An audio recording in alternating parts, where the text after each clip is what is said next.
Chapter 18. They had a very pleasant walk, with a great deal of sitting down in warm, time-fragrant corners, and if anything could have helped Rose to recover from the bitter disappointment of the morning, it would have been the company and conversation of Mr. Briggs. He did help her to recover, and the same process took place as that which Lottie had undergone with her husband, and the more Mr. Briggs thought Rose charming, the more charming she became. Briggs was a man incapable of concealments, who never lost time if he could help it.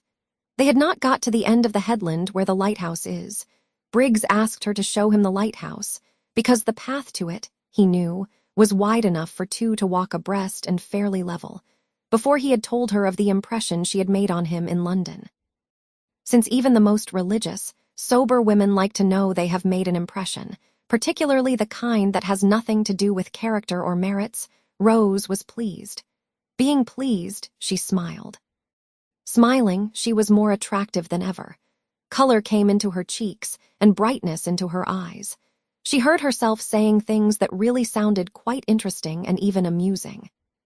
If Frederick were listening now, she thought, perhaps he would see that she couldn't after all be such a hopeless bore.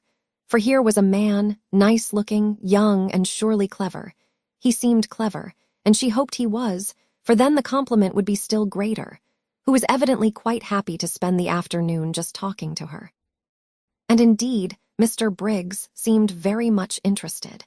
He wanted to hear all about everything she had been doing from the moment she got there. He asked her if she had seen this, that, and the other in the house, what she liked best, which room she had, if she were comfortable, if Francesca was behaving, if Domenico took care of her, and whether she didn't enjoy using the yellow sitting room, the one that got all the sun and looked out towards Genoa. Rose was ashamed how little she had noticed in the house, and how few of the things he spoke of as curious or beautiful in it she had even seen.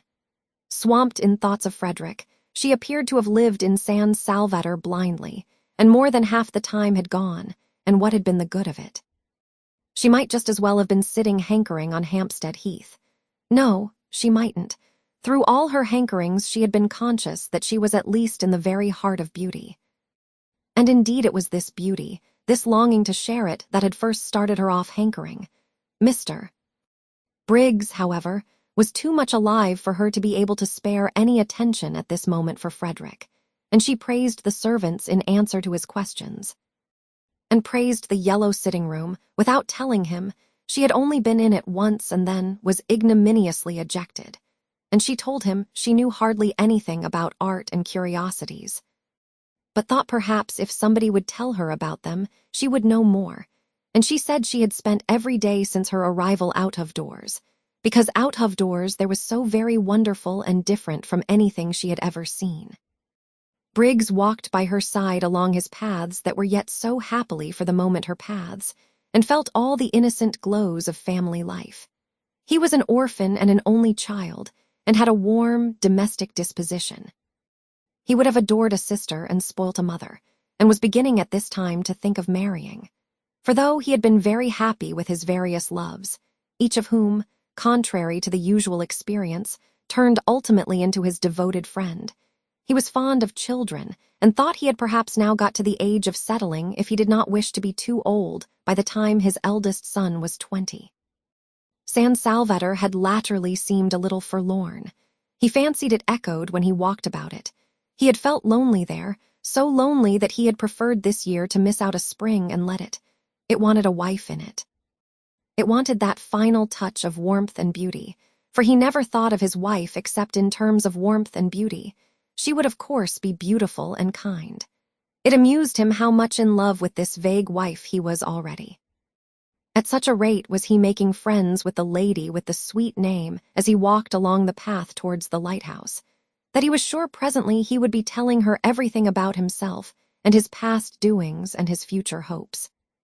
And the thought of such a swiftly developing confidence made him laugh. "Why are you laughing?" she asked, looking at him and smiling.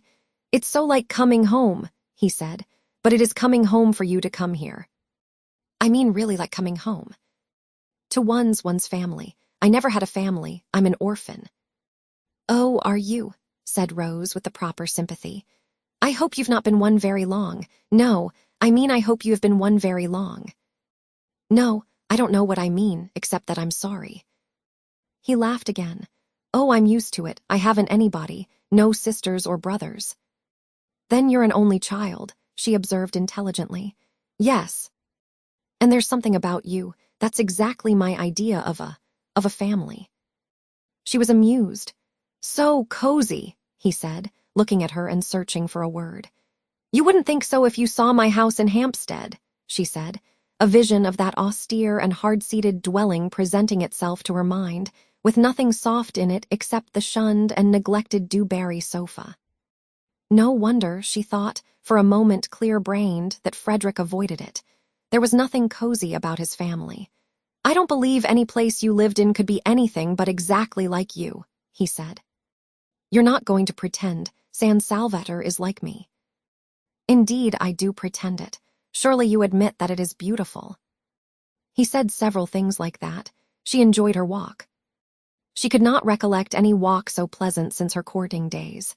She came back to tea, bringing Mr. Briggs, and looking quite different, Mr. Wilkins noticed, from what she had looked till then. Trouble here, thought Mr. Wilkins, mentally rubbing his professional hands. He could see himself being called in presently to advise. On the one hand there was Arbuthnot, on the other hand here was Briggs. Trouble brewing, trouble sooner or later. But why had Briggs's telegram acted on the lady like a blow? If she had turned pale from excess of joy, then trouble was nearer than he had supposed. She was not pale now. She was more like her name than he had yet seen her. Well, he was the man for trouble. He regretted, of course, that people should get into it, but being in, he was their man. And Mr. Wilkins, invigorated by these thoughts, his career being very precious to him, proceeded to assist in doing the honors to Mr. Briggs, both in his quality of sharer in the temporary ownership of San Salvator and of probable helper out of difficulties, with great hospitality, and pointed out the various features of the place to him, and led him to the parapet and showed him Mezzago across the bay. Mrs. Fisher, too, was gracious. This was this young man's house. He was a man of property. She liked property, and she liked men of property. Also, there seemed a peculiar merit in being a man of property so young. Inheritance, of course. And inheritance was more respectable than acquisition. It did indicate fathers, and in an age where most people appeared neither to have them nor to want them, she liked this too. Accordingly, it was a pleasant meal, with everybody amiable and pleased.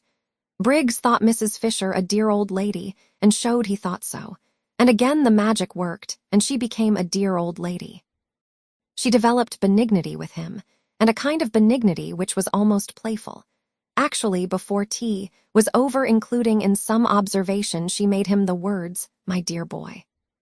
Strange words in Mrs. Fisher's mouth. It is doubtful whether in her life she had used them before. Rose was astonished. How nice people really were. When would she leave off making mistakes about them? She hadn't suspected this side of Mrs. Fisher, and she began to wonder whether those other sides of her, with which alone she was acquainted, had not perhaps after all been the effect of her own militant and irritating behavior. Probably they were. How horrid, then, she must have been. She felt very penitent when she saw Mrs. Fisher beneath her eyes, blossoming out into real amiability, the moment someone came along who was charming to her, and she could have sunk into the ground with shame when Mrs. Fisher presently laughed, and she realized by the shock it gave her that the sound was entirely new. Not once before had she or anyone else there heard Mrs. Fisher laugh. What an indictment of the lot of them! For they had all laughed, the others, some more and some less, at one time or another since their arrival, and only Mrs. Fisher had not. Clearly, since she could enjoy herself as she was now enjoying herself, she had not enjoyed herself before. Nobody had cared whether she did or not, except perhaps Lottie. Yes, Lottie had cared and had wanted her to be happy, but Lottie seemed to produce a bad effect on Mrs. Fisher, while as for Rose herself, she had never been with her for 5 minutes without wanting, really wanting, to provoke and oppose her. How very horrid she had been. She had behaved unpardonably.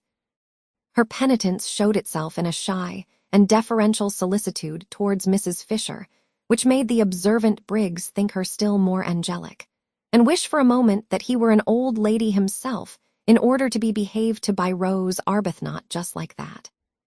There was evidently no end, he thought, to the things she could do sweetly. He would even not mind taking medicine, really nasty medicine, if it were Rose Arbuthnot bending over him with the dose. She felt his bright blue eyes, the brighter because he was so sunburnt, fixed on her with a twinkle in them, and smiling asked him what he was thinking about. But he couldn't very well tell her that, he said. And added, someday. Trouble, thought Mr. Wilkins at this, again mentally rubbing his hands. Well, I'm their man. I'm sure, said Mrs. Fisher benignly, you have no thoughts we may not hear. I'm sure, said Briggs, I would be telling you every one of my secrets in a week. You would be telling somebody very safe then, said Mrs. Fisher benevolently, just such a son would she have liked to have had. And in return, she went on, I dare say I would tell you mine. Ah, no, said Mr. Wilkins, adapting himself to this tone of easy badinage. I must protest. I really must. I have a prior claim. I am the older friend. I have known Mrs. Fisher 10 days, and you, Briggs, have not yet known her one. I assert my right to be told her secrets first. That is, he added, bowing gallantly, if she has any, which I beg leave to doubt. Oh, haven't I? Exclaimed Mrs. Fisher, thinking of those green leaves. That she should exclaim at all was surprising, but that she should do it with gaiety was miraculous. Rose could only watch her in wonder. Then I shall worm them out, said Briggs with equal gaiety. They won't need much worming out, said Mrs. Fisher. My difficulty is to keep them from bursting out. It might have been Lottie talking. Mr. Wilkins adjusted the single eyeglass he carried with him for occasions like this, and examined Mrs. Fisher carefully. Rose looked on, unable not to smile too since Mrs. Fisher seemed so much amused, though Rose did not quite know why, and her smile was a little uncertain, for Mrs. Fisher amused was a new sight, not without its awe-inspiring aspects, and had to be got accustomed to. What Mrs. Fisher was thinking was how much surprised they would be if she told them of her very odd and exciting sensation of going to come out all over buds. They would think she was an extremely silly old woman, and so would she have thought as lately as 2 days ago. But the bud idea was becoming familiar to her. She was more a privacy now, as dear Matthew Arnold used to say, and though it would undoubtedly be best if one's appearance and sensations matched, yet supposing they did not, and one couldn't have everything, was it not better to feel young somewhere rather than old everywhere? Time enough to be old everywhere again, inside as well as out, when she got back to her sarcophagus in Prince of Wales Terrace. Yet it is probable that without the arrival of Briggs, Mrs. Fisher would have gone on secretly fermenting in her shell. The others only knew her as severe. It would have been more than her dignity could bear suddenly to relax, especially towards the 3 young women. But now came the stranger Briggs, a stranger who at once took to her as no young man had taken to her in her life, and it was the coming of Briggs and his real and manifest appreciation. For just such a grandmother, thought Briggs, hungry for home life and its concomitants, would he have liked to have. That released Mrs. Fisher from her shell, and here she was at last, as Lottie had predicted, pleased, good-humored, and benevolent. Lottie, coming back half an hour later from her picnic, and following the sound of voices into the top garden in the hope of still finding tea, saw at once what had happened, for Mrs. Fisher at that very moment was laughing. She's burst her cocoon, thought Lottie, and swift as she was in all her movements, and impulsive, and also without any sense of propriety to worry and delay her, she bent over the back of Mrs. Fisher's chair and kissed her. "Good gracious!" cried Mrs. Fisher, starting violently, for such a thing had not happened to her since Mr. Fisher's earlier days, and then only gingerly. This kiss was a real kiss and rested on Mrs. Fisher's cheek a moment with a strange, soft sweetness. When she saw whose it was, a deep flush spread over her face. Mrs. Wilkins kissing her and the kiss feeling so affectionate. Even if she had wanted to, she could not in the presence of the appreciative Mr. Briggs resume her cast-off severity and begin rebuking again. But she did not want to. Was it possible Mrs. Wilkins liked her, had liked her all this time, while she had been so much disliking her herself? A queer little trickle of warmth filtered through the frozen defenses of Mrs. Fisher's heart. Somebody young kissing her, somebody young wanting to kiss her. Very much flushed, she watched the strange creature, apparently quite unconscious she had done anything extraordinary, shaking hands with Mr. Briggs on her husband's introducing him, and immediately embarking on the friendliest conversation with him, exactly as if she had known him all her life. What a strange creature.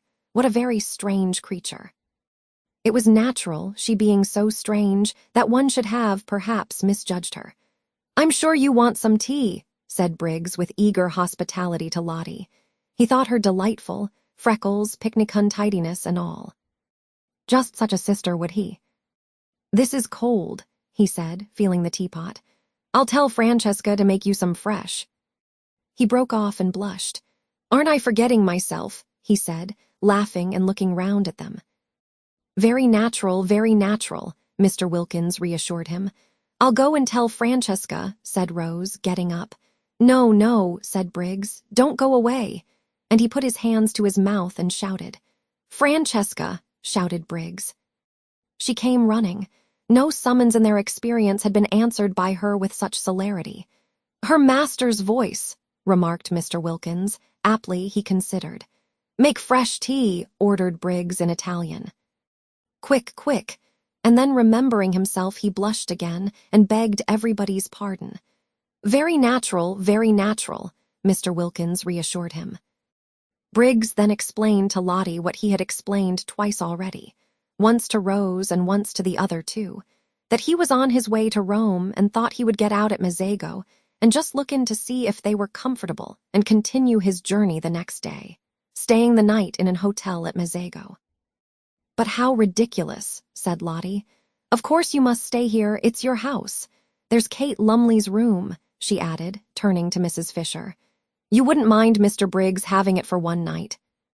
"Kate Lumley isn't in it, you know," she said, turning to Briggs again and laughing. And Mrs. Fisher, to her immense surprise, laughed too. She knew that at any other time this remark would have struck her as excessively unseemly, and yet now she only thought it funny. No, indeed, she assured Briggs, Kate Lumley was not in that room. Very fortunately, for she was an excessively wide person and the room was excessively narrow. Kate Lumley might get into it, but that was about all. Once in, she would fit it so tightly that probably she would never be able to get out again. It was entirely at Mr. Briggs's disposal, and she hoped he would do nothing so absurd as go to an hotel. He, the owner of the whole place. Rose listened to this speech wide-eyed with amazement. Mrs. Fisher laughed very much as she made it. Lottie laughed very much too, and at the end of it bent down and kissed her again, kissed her several times. "So you see, my dear boy," said Mrs. Fisher, "you must stay here and give us all a great deal of pleasure." "A great deal indeed," corroborated Mr. Wilkins heartily. "A very great deal," repeated Mrs. Fisher, looking exactly like a pleased mother. "Do," said Rose, on Briggs's turning inquiringly to her.